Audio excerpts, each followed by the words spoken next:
Welcome to MassMusings, a podcast where art and history come together, brought to you by the Massillon Museum.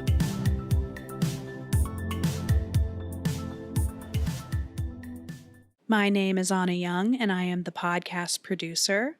I am joined by our host for today, Emily Vigil, who is our Studio M coordinator, and we would like to welcome our guest, Steven Mastroianni. Thank you. Great to be here. Mastroianni is a multidisciplinary artist, photographer, educator, and musician. His current work explores the intersection of drawing, printmaking, and photography. From 2008 to 2018, he was the owner and curator of Silver Scuro Studio and Gallery, Mastroianni Arts, a gallery and studio space in Cleveland, Ohio. He is a professor of photography in the Visual Communications Department at Cuyahoga Community College and a technology specialist at the Cleveland Institute of Art. Mastroianni holds a BFA from the Cleveland Institute of Art in photography, video, and printmaking. I would love for you to tell us about the concept of Scurograph and how this body of work developed. Yeah, definitely. So Scurograph, it's actually a made-up word from three different languages. Scuro means dark in Italian, and it comes from the Latin obscurus, which means dark, and graph comes from the Greek graphos, to write. So it's kind of a play on words. It's a made up idea of sort of writing in darkness, kind of the same way that a photograph means writing with light. So scurograph is kind of like writing with darkness. It's kind of a play on that because the processes mostly involved are photo-based processes. So I'm playing off that idea. And the idea of scuro, the darkness, the shadow, also think of chiaroscuro, the play of light and shadow in painting. Because I'm kind of working in darkness and from darkness and writing or graphing or creating diagrams. That's how I kind of came up with that sort of slightly clever title. And so where does it all come from? It starts out with drawings. It starts out with drawings and traditional photograms. So a few years back, I was approached to be in a group exhibition at Heights Arts. It was called Sticks and Stones. And the curator contacted me because I'm a photographer and was interested in, he had several different artists doing their takes on the theme of sticks and stones, literally like, pieces of wood, sticks and stones and those types of materials. And he was thinking maybe there'd be a photographic approach, still lifes, photographs of sticks and stones. So he asked me about it and I said, oh yeah, I would love to be in that show, but I'm not going to give you photographs. I actually have a different idea in mind. I've been looking for subject matter to make photographs. And I thought, this is perfect. Instead of taking pictures of sticks and stones, I put sticks and stones on the photographic paper and make photograms of them. So they're like literal shadows of the sticks and stones. So that's where the whole big project kind of got its start. It also comes from wanting to express certain things that I've been working on in terms of my drawing, where I'd been sort of practicing. I was sort of out of practice when it came to drawing, sort of put it off to the side during my photo career. But I was always sketching in sketchbooks, and a lot of the sketches were just simply abstract sketches, like making lines. A lot of it was sort of getting my strength back, because if you don't draw for a while or whatever the skill is, you need to kind of practice to get your strength back. So a lot of it was just simple, like line, making lines, just making little hatch marks and circles and just kind of getting that practice and getting the strength back. So I was making these lines and these little abstract sketches in my sketchbook, And when this project came along for Sticks and Stones, I'm like looking at the sketchbook, thinking about the subject matter and thinking, this is kind of looks like Sticks and Stones. So how can I kind of translate that into, into a definitive project, into a theme? So I think I lost the train of the of the question. Where were we? That's okay. I love to hear how artwork develops, because it's always, it's kind of like a natural process, I feel. And when you start at the beginning, you may not end up where you thought you would be going. And there's usually some surprises along the way. I would like you to just mention briefly, because some people may not be familiar with what a photogram is exactly. Mm-hmm. So a photogram, it's a process. It refers to there's several different ways to make a photogram. But the basic process is taking light sensitive material like traditional photographic paper, and placing, instead of projecting a negative onto it, like you do in traditional photography, you enlarge a negative and you create an image on the photographic paper. Instead of using that process, you put objects directly on the photographic paper. When you expose it to light, any area that the objects are covering on the paper will not be exposed. So they will remain light. Areas that are exposed to light will darken.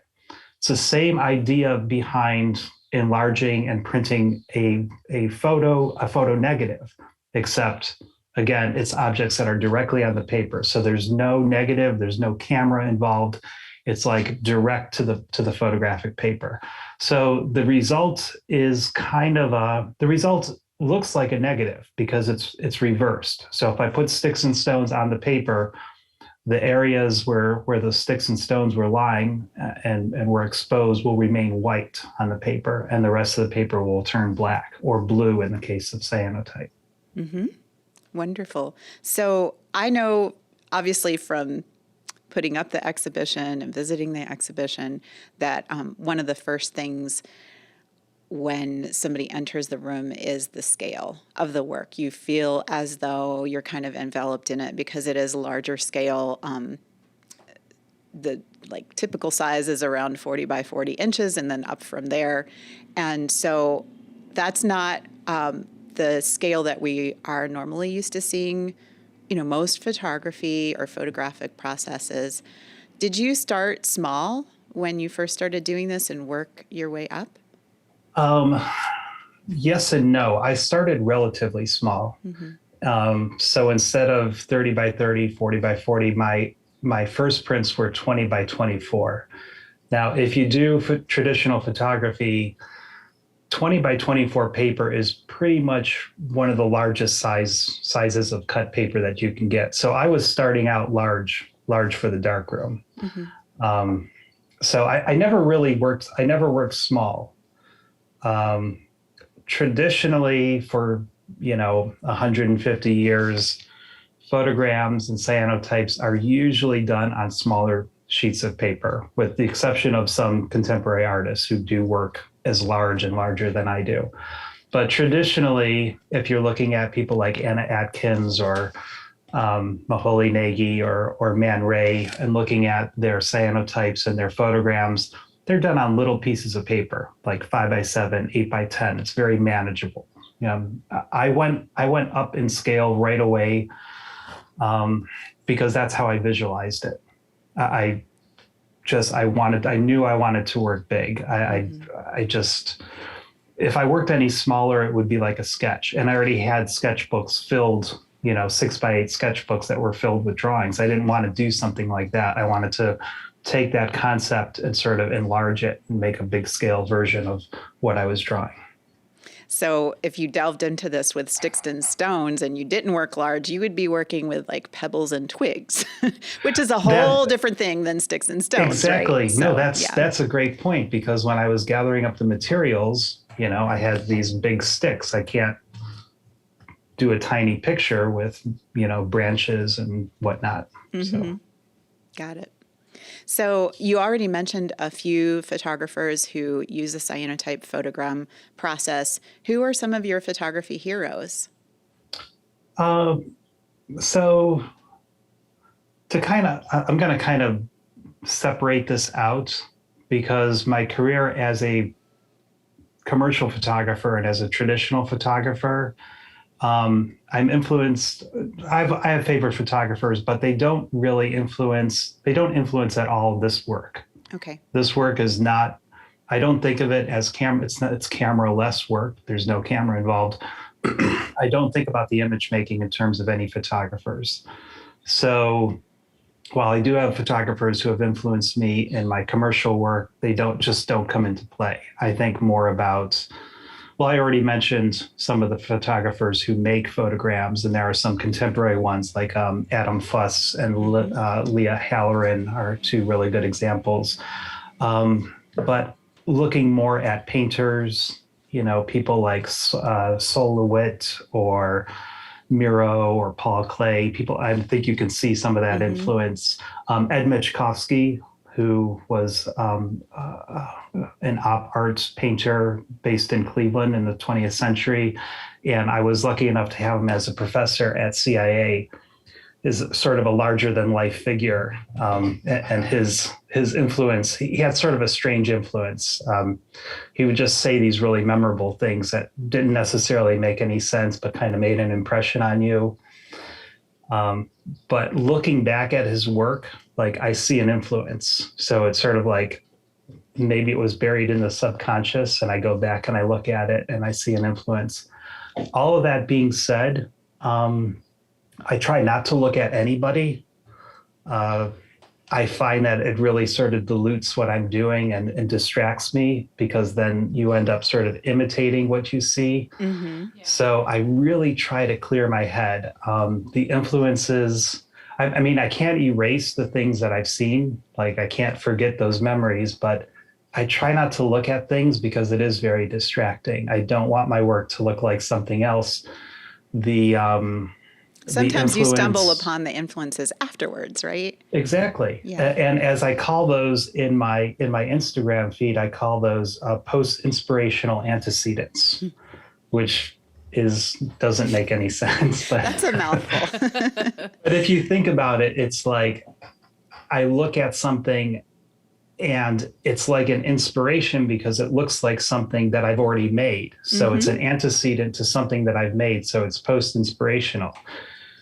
Maybe I saw it and I remembered it subconsciously, maybe not. But it's that idea where you see something and you're like, oh, that looks like something I would have done. And it's like, so which came first? Mm-hmm. Who knows? So it's a post-inspirational antecedent. But like I say, I try not to look at things. Plus the imagery is not influenced by other visual artists. It's influenced by the subconscious. It's very abstract. So it's got to kind of come fresh from me. I'm not imitating anybody. All right. At least I try not to. Mm-hmm. That's great. You have a singular voice. And you do find like those kindred artworks after the fact. The hardest thing, I've discussed this with other artists, the hardest thing is finding your own voice. And it's so easy, especially in this day and age when we're just sort of drowning in visual references and the internet. We could see anything we want, anytime we want. It's so hard to find your own voice. And it's a challenge to sort of shut the rest of it out so that you can hear your own voice. So, what do you want to say? I don't want to imitate someone. I want to say what's inside me. So just to jump back to process a little bit, you do have, have photograms that are cyanotypes. You also have silver gelatin prints. Talk a little bit about those processes. Okay, so again, it's the same principle where you put objects on the photographic material and they leave a reverse shadow. The difference is a traditional silver gelatin photogram is made in the darkroom, and it's made on traditional black and white silver gelatin based paper. And all that means is it's paper that's coated with a silver halide that is light sensitive. And when it's exposed to light, basically I guess it kind of oxidizes. So you process it through a series of chemicals, and anything that's been exposed to light turns dark. So it's a process that has to be done in the dark room because that emulsion is sensitive to almost the entire spectrum of light, except for a very narrow part of like the amber to red end of the spectrum, and a very, very low amount of that light. So you're doing it in pretty much in the dark with just that typical darkroom safe light on. Cyanotype it's a different process. It's not silver based. It's actually it's made of two iron salts, ferric ammonium citrate and potassium ferrocyanide, which sound really scary, but they're not. They're just these light sensitive iron salts. So when you combine those two, and I don't know much about chemistry, I'm just like reading off the names of these things. But when you combine those two elements, those two compounds, they become sensitive to light, but they only become sensitive to the ultraviolet, a narrow part of the spectrum, just the ultraviolet light. And when they're exposed to light and then processed, and they're only processed in water does all of the processing, the chemistry turns blue. It's a really beautiful tone. It's just, you have to see it. You have to go to Studio M to see it. Absolutely. In person. Yes. I love that blue. It's just this luminous Prussian blue. So the biggest difference in process is I can actually take my time and work in full light, like incandescent light inside, as long as it's not sunlight. It won't expose the paper. When the chemistry goes on, it has a sort of yellow to yellow green kind of look to it. And you don't see the blue until after it's processed.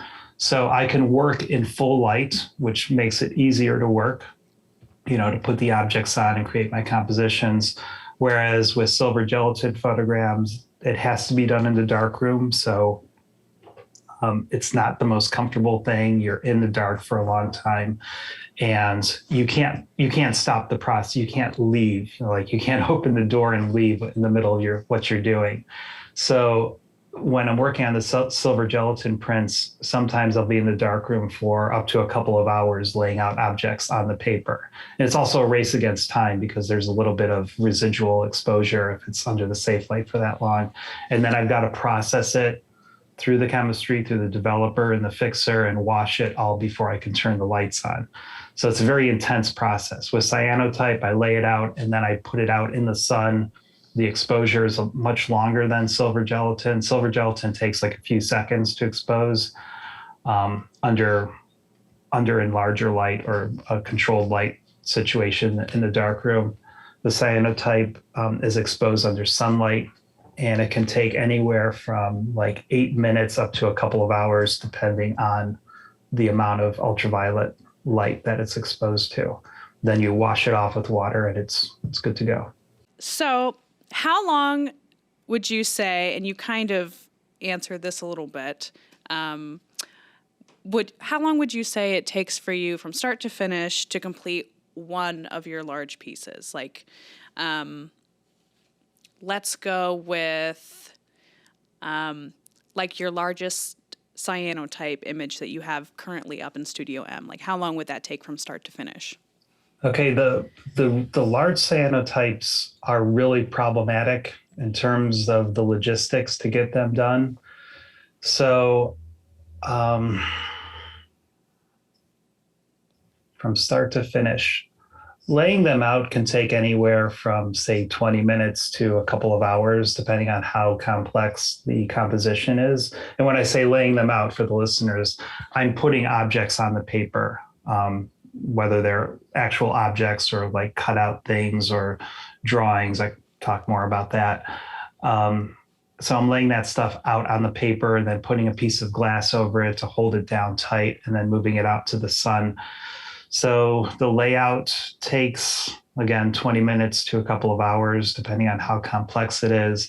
And then the light, exposing it to light, it depends on the lighting situation. Again, it could take 8 minutes if it's in full sun. It can take up to like a half an hour if it's a little bit hazy.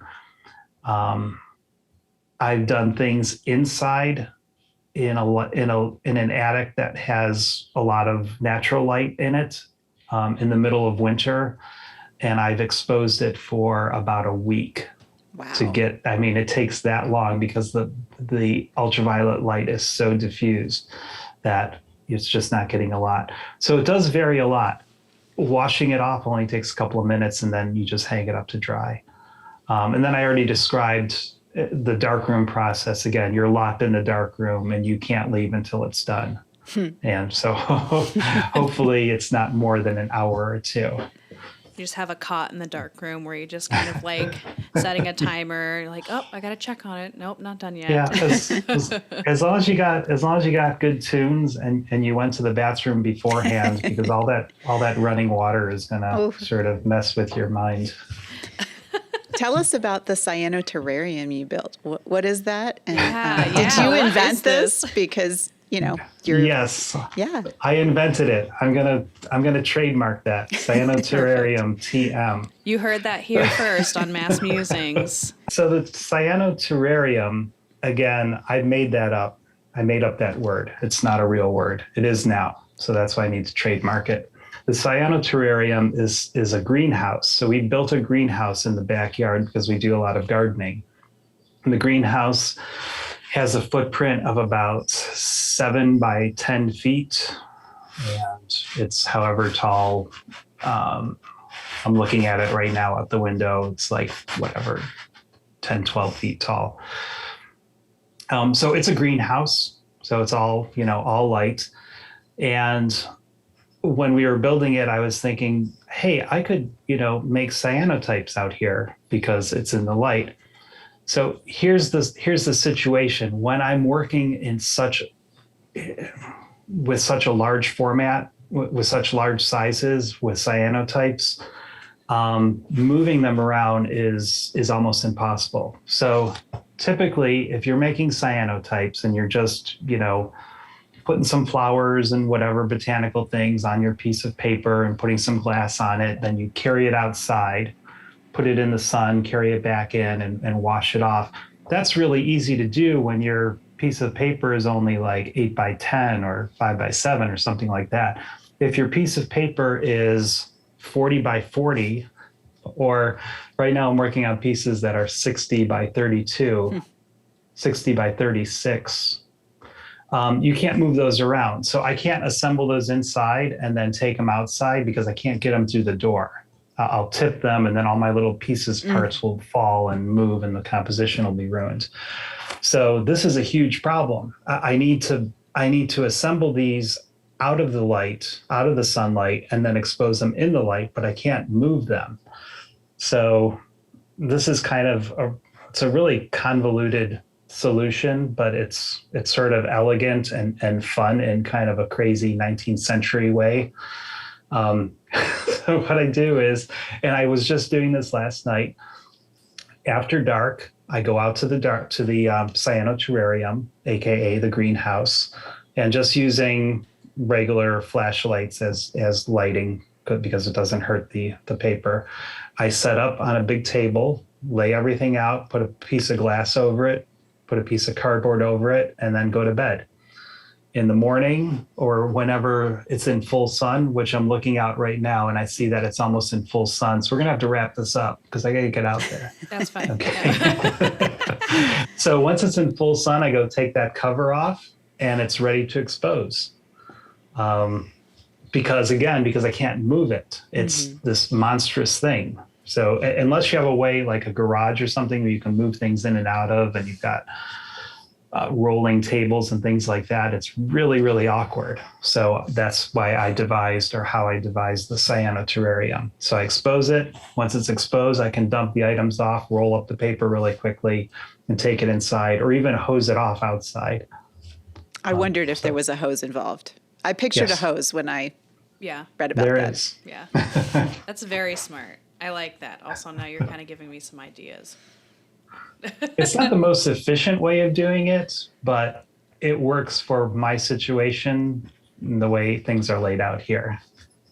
You know, if I had a deck with like French doors that could open up or something like that, but that's a major house renovation. It would Well, cost I a lot wondered more about the weather in Ohio and how that plays into making Yeah. your prints. Yeah, it takes a lot of planning because you need the sun. I love your work. It's really great. Thank you. And especially because it's cameraless, it's just very interesting to me as a photographer who works not cameralessly. But I really also appreciate the line work that you have on top of the photographic prints too. And I know we just talked about how you're not really referencing other people's works or designs or anything, but some of them remind me of old like 1990s cartoon like advertisement designs. Like there's a piece in Studio M where it's a triptych and it has like these like starburst kind of masses in them, and it reminds me of like Rugrats kind of logo from the 90s. I don't know if you're familiar. And also some of like the patterning that you have going on and like textures remind me of that like very 90s kind of patterning as well as comic book speech bubbles. Have you referenced any of that for any of your work, or am I just totally wild? That's an interesting question. The short answer would be no, but like we were talking earlier, it's possible that I've seen that stuff and it's just sort of buried in my subconscious. More specifically, where a lot of those lines and patterns come from, they actually do come from comics and comic book types. Some of them do actually, but I'm thinking like really old stuff. Like when I was younger, I was really into some of the really old comics, like Little Nemo and Slumberland, or the old Buck Rogers comic strip from the late 1920s, early 1930s. So these really elegantly drawn, almost Victorian-looking kinds of illustrations. So I think there's some of that influence for sure. But a lot of those designs, they come from the objects that I use. So what looks like speech bubbles are great big commas. Because at a certain point, I was using stencils, like letter stencils that you get at the hardware store. I was using those stencils, and I would use portions of the stencils to, as some of my material in the photograms. And then instead of like instead of creating words or using the entire letter, I would use portions of them. So like you use just a portion of a P, which is like a little U, or the comma, which is where the comma comes from. So I was using those things. And then when I use materials like that, they in turn influence my drawing. And then I start drawing those things that I was creating with objects. So the pattern in the progress here is the concepts start out as drawings, and then I try to figure out what I can use to replicate the lines that I've created when I make a photogram. And then after I made the photogram, I start thinking about drawing again, and I start drawing. So it's like I do a photogram of the drawing, and then I do a drawing of the photogram, and then I start combining them. And that's where you see some of the pieces using both mediums. Other influences, though, and like the comics, might be things like medieval painting, like Giotto, with the starry ceiling. I forget where it's at. Also, like old illustrations, 17th, 18th, and 19th century illustrations of like the stars and the heavens and old maps and comets and things like that. Silent films. I watch a lot of silent films, and there's a lot of very peculiar imagery in those films that probably influences me. Again, I try to shut it all out, but it's there. So I think that's more directly where the influence comes from. How do you choose the objects that you place on the paper, and do they have symbolic meaning to you? Do you recognize, they're coming from your subconscious, but you maybe pull that out when you're coming up with the title for the artwork? I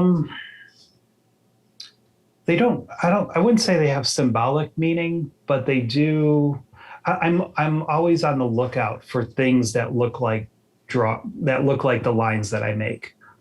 So it's like problem solving. I'll go to the hardware store and look around and think, oh, like a piece of solder kind of can act like a pencil line, a line that I draw, right? Because you can move it around.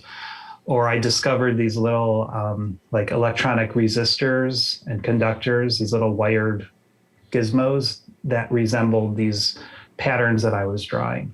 It's a very specific, I'd have to show you sketchbooks to show you where these ideas come from. So when I'm out in the world, I look for things that look like my drawings. So that's how I come upon the objects. And then, yes, afterwards, when I come up with titles, the titles do reference some of the objects and some of the ideas, and creating little puns on them, which I'm not proud of, but I did it. Why not?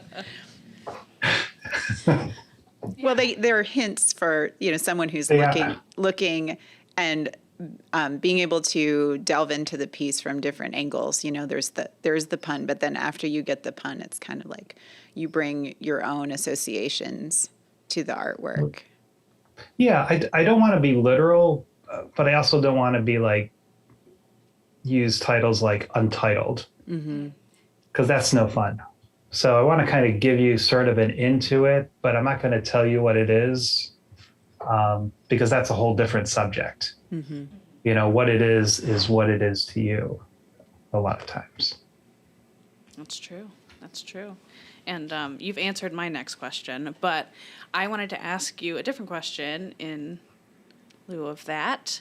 There is an object, and I'm going to try to describe it the best I can to the listeners.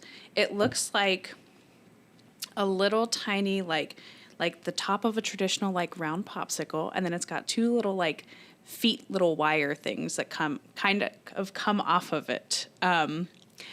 What is that? That's one of those little electronic resistors. That's okay. When you were saying that, I was like, I think that's what it is. They're just in that piece. I'm like, I love it. They're kind of adorable to me, and I just these are just they show up so well. And they do resemble little patterns that kind of resemble little figures in drawings that I've got, which I obviously can't show you because we're on the radio or something. Well, when you say that, it makes me think about, I think you describe in your statement something like, mysterious worlds and watery depths. And there is this sense of this palpable, the field of blue in the cyanotypes feels like space. It feels like the sky. It feels like underwater. It feels like in your body. It could be all of those things. Or, just something in your imagination that the objects or the drawings are, moving you through. So maybe we've already touched on this, but what is the strangest object or the most transformational object where somebody looking at it would have no idea what you used to make that white shape? You don't have to give it away, but if you feel like giving it away. No, this is one of the fun things that I discovered, is that people try to guess what the objects are. So one thing that I discovered early on were pasta shapes. There's so many different pasta shapes, and you've got to pick ones that are gonna lie flat. But I've used those quite a bit. So you see little pashtina, little, stars, orzo, bits of linguine, because you can create lines with those things. I've got some older pieces that use a lot of linguine. Is it cooked? It's not cooked. Right, right. It's not cooked, although that's a concept right there. Have to think about that. Um, so that's probably like one of the most fun things that Mm-hmm. I've done is utilizing those pasta shapes to represent the lines. But yeah, it is fun having people sort of guess what the objects are. And then a lot of times I'm getting more into sort of creating my own objects. So Mm-hmm. like I say, I cut stencils. I started using stencils and I thought, why don't I just make my own stencils? So I draw things and I cut them out of paper. Um, I use opaque paper. I use transparent like tracing paper as well. And if I use tracing paper, I can draw things. So you see maybe those scales on some of the pieces. It's a transparent tracing paper, translucent tracing paper, and I just draw those lines on with ink. And it's like creating your own sort of contact negative to print directly onto the piece. That sounds like so much fun. So I love the relationship between the printmaking aspect of it with the photogram and cyanotype and then the drawing and how they intermingle with one another. I also like how you do keep things mysterious. How do you keep from giving too much away? Like if somebody comes up to you and says, well, I see this in this artwork, do you let them? Because I've had somebody come up with a full and interesting interpretation of some of my paintings, and I have to kind of stop myself because I had an entirely different intention. But how do you keep the mystery in it for the viewer and keep from giving too much away? Well, it works on a couple of different levels. So there's the mystery of what I use to make, what are the objects there. That's part of the mystery. There's the mystery of what it represents. And I'm coming from it. I'm influenced a lot by the concept of surrealism, the idea of like free association and subconscious all influencing the images that you make.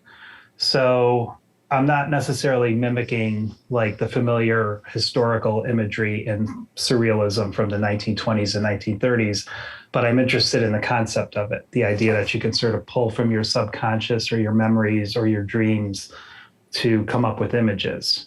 And it's those fleeting types of things, how we don't really remember our dreams, unless we're really diligent and write it down. You just kind of remember kind of a glimpse of something. So I think in those terms, I try to like pull those out and try to channel that and recreate what it looks like if one were to draw it out. So there's some of that. So the bottom line is it's whatever you see in them. The images are whatever you see in them. So if people come up with interpretations, I want to hear about it. It's interesting. It is sort of like a Rorschach test. It is surrealist stuff. If it's coming from sort of my subconscious, I'm interested in if it's sort of pricking any of your subconscious. I don't want you to see any one thing. I don't want it to be too literal. When I feel a piece is becoming too literal, like if it looks too much like the stars and the moon and things like that, I pull it back. Like I will reintroduce something that doesn't make sense because I don't want it to be like, oh, this is representative of the stars in the sky. I wanted to suggest that. I wanted to suggest microorganisms swimming around, whatever those microorganisms may be. I want to suggest that, but I don't want it to be literally that. Like this is a picture of what single-celled organisms look like under a microscope. I want it to kind of look like that, but at the same time, maybe remind you of the night sky, or maybe remind you of just like a fleeting memory, like a glimpse of something. Well, that does make it rewarding. Somebody living with your art, the fact that it's not pinned down to one thing means that it's just much more interesting to look at and live with over a longer period of time, because it keeps on giving or suggesting or saying, nope, that's not what I am. What could I be? So Right. that's cool. So I know you've been super busy lately with, the fact that you are currently exposing a giant cyanotype or, outside right now. So tell us a little bit about what you've been up to. I know you have an Akron Soul Train residency that you're currently in at the moment. Tell us about that. Yeah, correct. So I am one of the Akron Soul Train artists in residence this year. So the residency officially takes place during July, although I've already started work on that. Like I say, I keep looking out the window because I want to go expose that piece. So I'm working on some really big cyanotypes. They're really, really big. Did I mention they're huge. They're 60 inches tall by about 36 inches wide for individual panels. And then the pieces are going to be multiple panels. So right now I'm working on a 3-panel piece, and hopefully I'll be able to work on some bigger pieces. So it takes a lot of sort of coordination and logistics and problem solving to work this big. So the residency, again, is in July. I'm going to be hosting a cyanotype demo workshop that's being sponsored by Akron Soul Train, although it will take place at Summit Art Space. So they're working together on that. And that takes place on July 16th, I believe. And actually, I'll send you that information so that you can publish that as well. So again, it's free, it's open to the public, there are limited spaces, and hopefully what we'll do, and as long as it's sunny, is I will have cyanotype material, we'll have some pre-coated pieces of paper and some pieces of glass and stuff, and you come in and make your own cyanotype. It's a really fun process. If you've ever worked with any traditional photographic processes, to see things develop is just, it never gets old. It's magical. So it is. So that's the residency. I will have, the exhibit will be up in September and October of this year. So the exhibit will be at Akron Soul Train of these large pieces that I can hopefully pull together by then. So come get tantalized by the Studio M exhibition and then mark your calendars for the Akron Soul Train exhibition. That's great. Exactly. So you owned a gallery for some time. And as a gallery owner, I would like to hear about that journey, because I know that sometimes it's not easy and it's not as glamorous as everybody makes it out to be.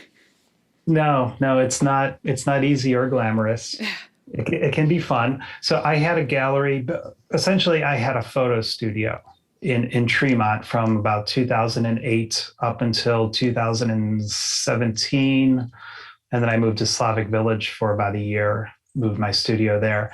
So I had a photo studio, and it was a lot of space. And I decided, why not have a gallery too? Because in Tremont, we used to have the monthly Tremont Art Walk on the second Fridays, I believe it was. It's been so long. So I set it up as a gallery. It wasn't like a big commercial space. I would invite artists to come and exhibit, and basically we'd have an opening on that Friday night and flip the shows every couple of months. But it was a lot of fun. I showed probably about 24 different exhibits over my time there, in addition to some of my own work. So every once in a while, I would just put my own work on the wall, and that was fun. It was cool having a place that I could show off what I was working on. Again, it was my photo studio, so that business subsidized the gallery business. As you know, in the gallery business, it's not much of a business unless you have a really strong customer base and clientele. You're mostly doing it for the joy or the fun of doing it. And, you're not going to make a living. We would be fortunate if we could sell a couple of pieces per exhibit. That was amazing. we had a few exhibits where we sold a lot of things. We had a lot of exhibits where we didn't sell anything, but we always had fun doing it because of the Tremont Art Walk. It was like a built-in party. So once a month, you'd open your doors and all kinds of people would come in and you'd have fun for an evening. I wanted to know what the most memorable event or exhibition that you held at that space while you were open was for you. I've thought about this, and I can't. I'm sorry, I can't really pick any one most memorable thing, and probably because most of them were just sort of fun events. It was always a good time when we had the art walk opening. I don't think there's any one exhibit that really stands out as, the best. Plus, that wouldn't be fair if they were listening. No, that's the right answer. That's the right answer. So one thing I learned about you with the Studio M exhibition is, so not only have you had experience as a gallery owner, commercial photographer, professor, and artist, but you're also a musician. So tell us a little bit more about that. Okay. Yeah, I'm just an amateur musician, mostly self-taught. I play trumpet and euphonium, which is a lower register. It's kind of like halfway between a trumpet and a tuba.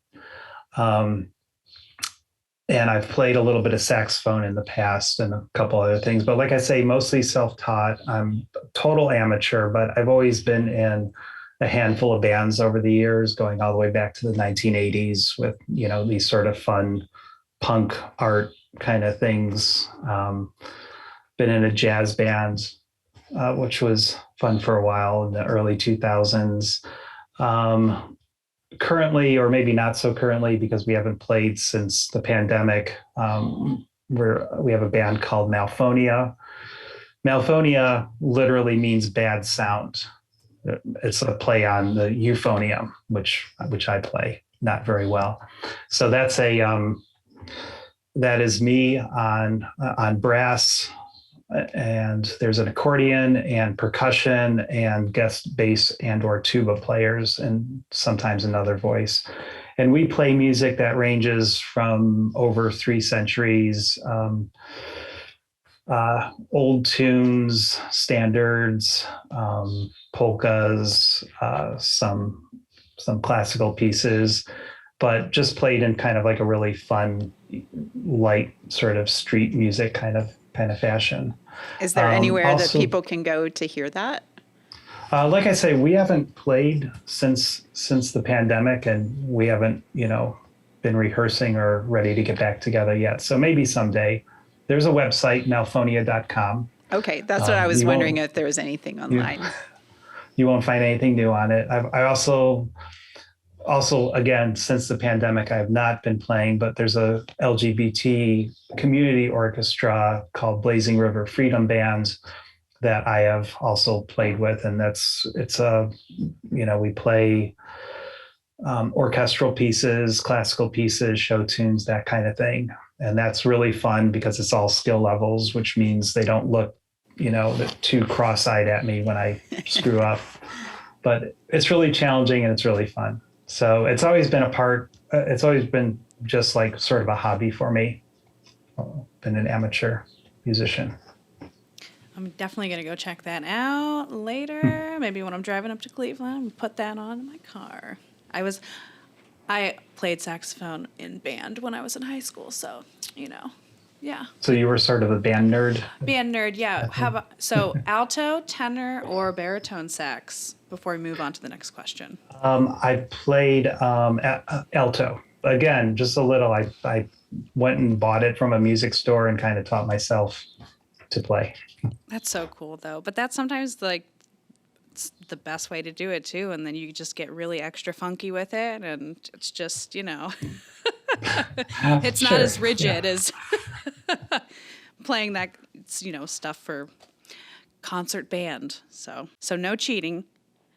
What are the last 3 songs that you listen to while working in your studio /greenhouse / just even maybe not even in your studio? Well, music's a really big part of what I do. It's a really big influence on my work, actually, more than the visual things.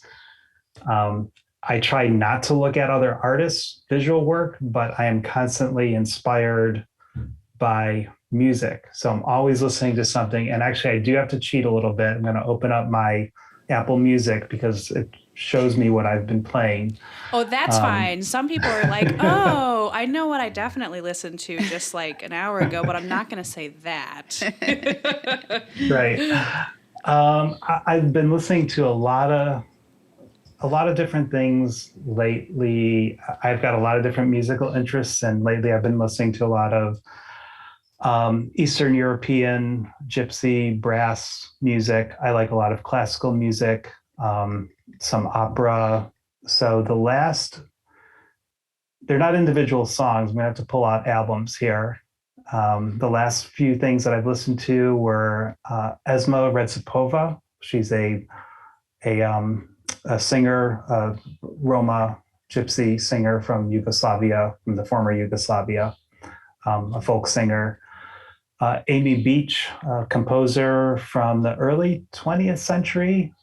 Been listening to a particular set of pieces called Four Sketches. It's very like summer and impressionistic, summery and impressionistic, if that makes sense. Jean-Philippe Rameau, some music by him. He's a French Baroque composer. And there's some other Baroque opera things that I've been listening to. And again, this is actually what's influencing the work. So it influences it because music is purely abstract. And this is an important point to kind of wrap your head around. Because sort of the casual viewer who's not necessarily well versed in the visual arts sometimes has a problem with abstract art. I'm just being frank. Let's all be honest. We all have run into this. What is it? I don't recognize what this is. It's abstract. But that same viewer will have no problem understanding music or listening to music. Music is purely abstract. Yes, sometimes there's lyrics, but the music itself is an abstraction. Okay, it's rhythm, it's melody, it's harmony. It's not a thing. If I listen to a piece by Rameau or Beethoven or Vivaldi or whomever, it's not a thing. It doesn't represent anything, right? It's not like this is a symphony of a dog. It's, whereas if you're looking at a painting, you're like, I don't see the dog, right? So music is abstract. So I try to channel that abstraction into the visual art. It's sort of tricky. It's a challenge, but that's where the inspiration comes from.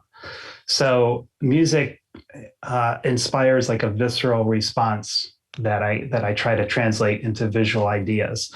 And this is something that I've always done because going way back, I remember when I was little, I think I always had a little bit of synesthesia, where you visualize letters and numbers as colors. And like I can write out a word and sort of visualize it in different colors and things. And I think it's related to the same thing. So if I hear music, I kind of visualize what it could look like and try to recreate that. So the music it's a really important question, what I'm listening to, because what I'm listening to actually sort of ends up on the page in a lot of ways. So what do you like best about working with students at Tri-C and Cleveland Institute of Art? So yeah, at Tri-C, I teach at Tri-C. I teach a couple different photography classes. Right now I'm teaching a history of photography. I've taught studio classes in the past, as opposed to CIA, where I work in the IT department and I manage the equipment checkout. That's where we lend out equipment, cameras, and technology to the students. In both cases,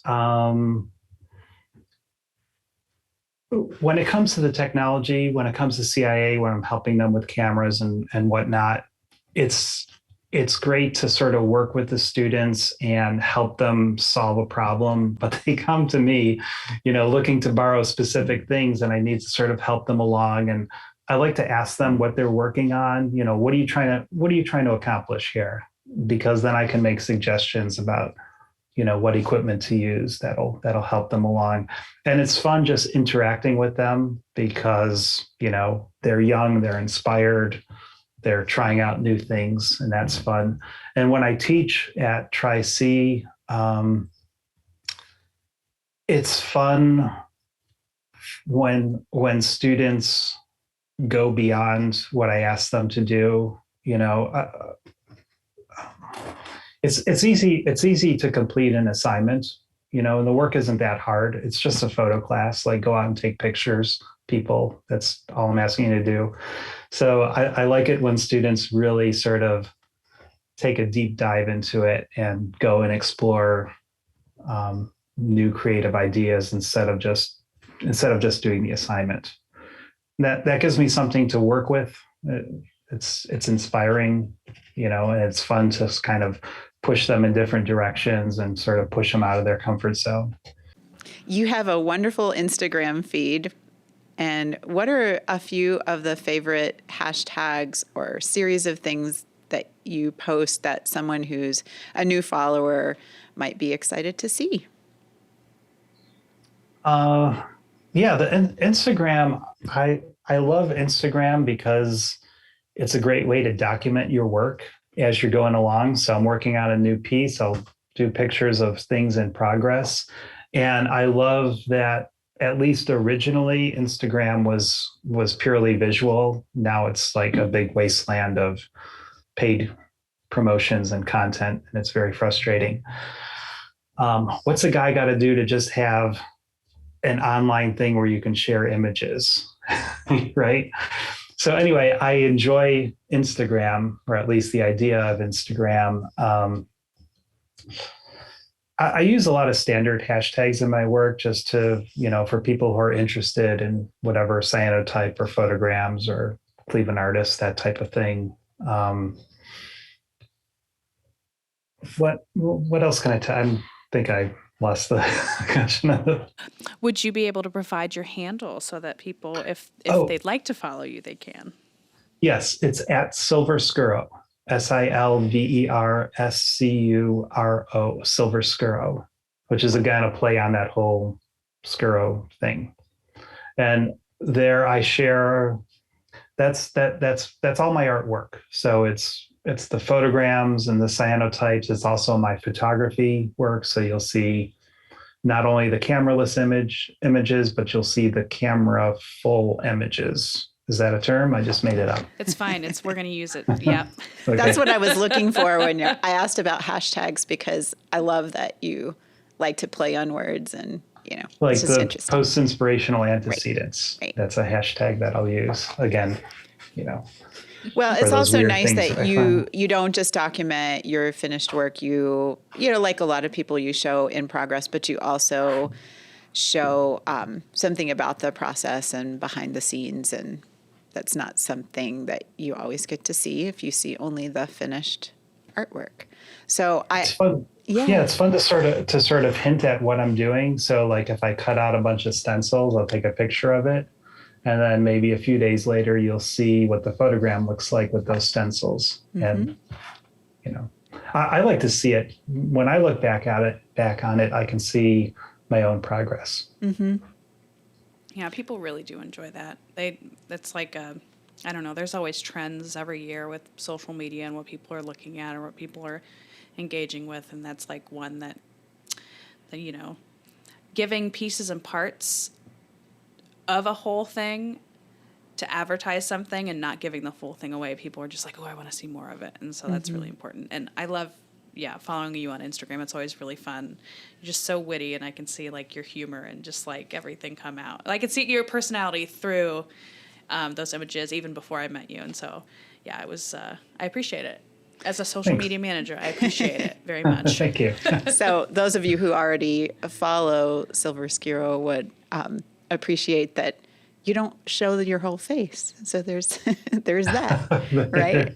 There is that. It's just sort of a funny little way of doing the selfies that kind of evolved over a few years. So we talked about social media, and I bring that up because I really do love following you on Instagram. However, and I know that some of our listeners may not be in our geographical area, but if you are anywhere close to Northeast Ohio, you need to come and see this exhibition in person, because you cannot get from social media the feeling of being in the gallery and seeing and being enveloped in the scale of this artwork, bringing your own associations to it, seeing those hints, guessing at what Steven used to make these prints, and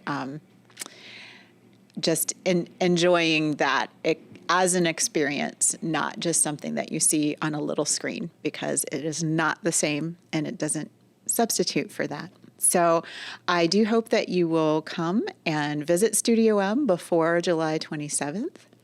And I would like to thank Steven for coming to talk with us today. We just appreciate all of that background information, learning more about you and the process of your artwork. Thank you. Thank you. Thanks. I appreciate it. All of us at the Massland Museum would like to thank our funders, Arts and Stark and the Ohio Arts Council, for making programs like these possible.